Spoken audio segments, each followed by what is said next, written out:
sedi adrekde maverde Zengure toko sedi adrekde maverde Velte dihire hende rozine biye serde Vendani tokures Tomo kabulük tengede Döndü bir zamır diye Keştengede meverde Fekher fukera ne sar Ne pero kosane Ya kızı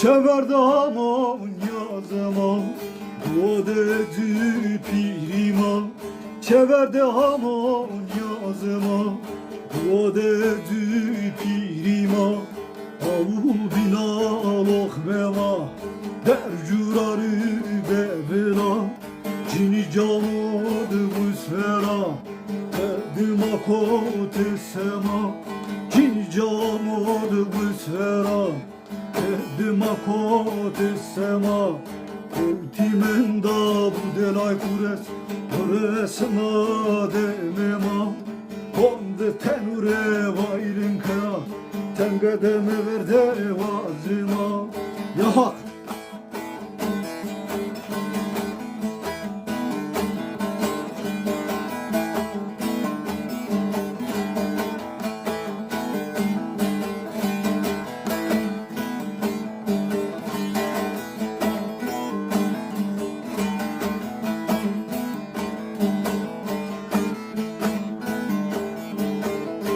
Kuren hora vusfera Tomur deste salyara Kuren hora vusfera Tomur deste salyara Vak venge sma veslah zirna ora yera Çever peyser bibira Teyma seru ve pera Taynetindir indasa Tayne seru bibira Bervisme dalmanıda Zirbi meymanıma Zirbi meymanıma Hefe toke pehamen Gafıller zebonema Hefe toke pehamen Gafıller zebonema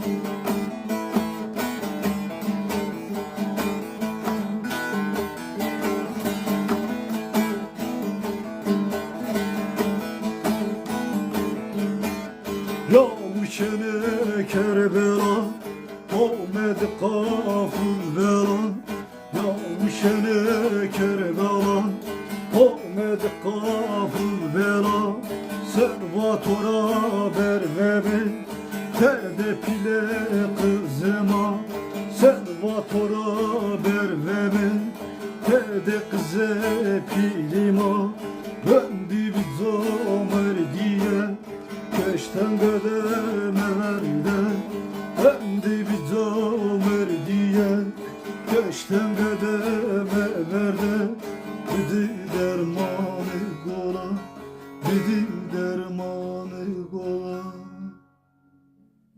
Ya Hak Ya Muhammed Ya Oli Sevgili dostlar, değerli canlar merhabalar. Biliyorsunuz bugün yılın son günü.